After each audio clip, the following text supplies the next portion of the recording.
చనిపోయిన తర్వాత దాని నివాసం ఉన్న దేహం నుంచి బయటకు వచ్చిన ఆత్మ మరియు భగవంతుడికి మధ్య జరిగే సంభాషణ, అలా చాలా ఆతృతగా ఉండే ఆత్మను చూసి భగవంతుడు, ఆత్మ ఏంటి ఇంత చాలా ఆతృతగా చాలా అత్యుత్సాహంగా ఉన్నామని అడగ్గా ఆత్మ చెబుతుందన్నమాట.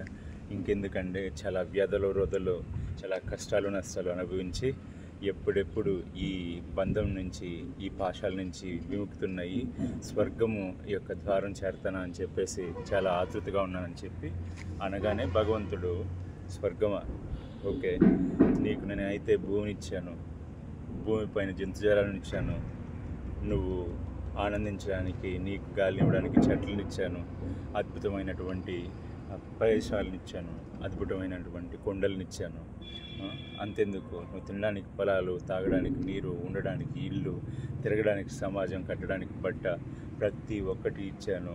నీకు సంతోషం కలిగినప్పుడు ఓదార్చడానికి బంధువుల్ని, నీకు బాధలు వచ్చినప్పుడు కాపాడడానికి మిత్రుల్ని, కుటుంబ సభ్యుల్ని, నీకు ఏ ఇతరటువంటి అవసరాలు వచ్చినప్పుడు ఎవరినో ఒకరిని తోడుగా పంపించాను.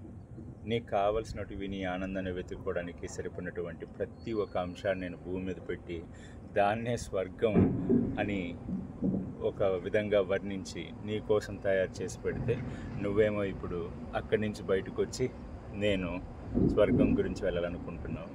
అక్కడ ఉండడానికి నువ్వు అనర్హుడివి, ఇంకా వేరే స్వర్గం అంటూ ఇంకోటి లేదు. సో అని చెప్పంగానే ఆత్మల నూరెళ్ళబడుతుంది. వా ఫ్రెండ్స్, ఎంత గొప్ప మెసేజ్ కదా. సో రేపు ఉందో లేదో తెలీదు, గతాన్ని మన చేతుల్లోని మార్చగలిగే సత్తా కూడా లేదు. కాబట్టి మన స్వర్గం ఈ క్షణం, మన స్వర్గం ఇక్కడ, మన స్వర్గం మన ఆరోగ్యం, మన స్వర్గం మన సంతోషం, మన స్వర్గం మన ఆలోచన. కాబట్టి ప్రతి ఒక్కరూ కూడా తమ దగ్గర ఉండేది ప్రస్తుతమైంది, విలువైంది ఈ కాలం, మీరు గడిపే ఈ క్షణమే. కాబట్టి ప్రతి ఒక్కరూ మనస్ఫూర్తిగా ఆనందిస్తారని కోరుకుంటూ ఈ కథ ద్వారా ప్రతి ఒక్కరిని సూచిస్తూ భగవంతుని మనస్ఫూర్తిగా కోరుకుంటున్నాను. ఇలాంటి మరిన్ని స్టోరీస్లో మేము ముందుకు వస్తాను. నేను మీ Aditya, blogs A to Z channel. Thank you. Please like, share and subscribe if you like. Thank you.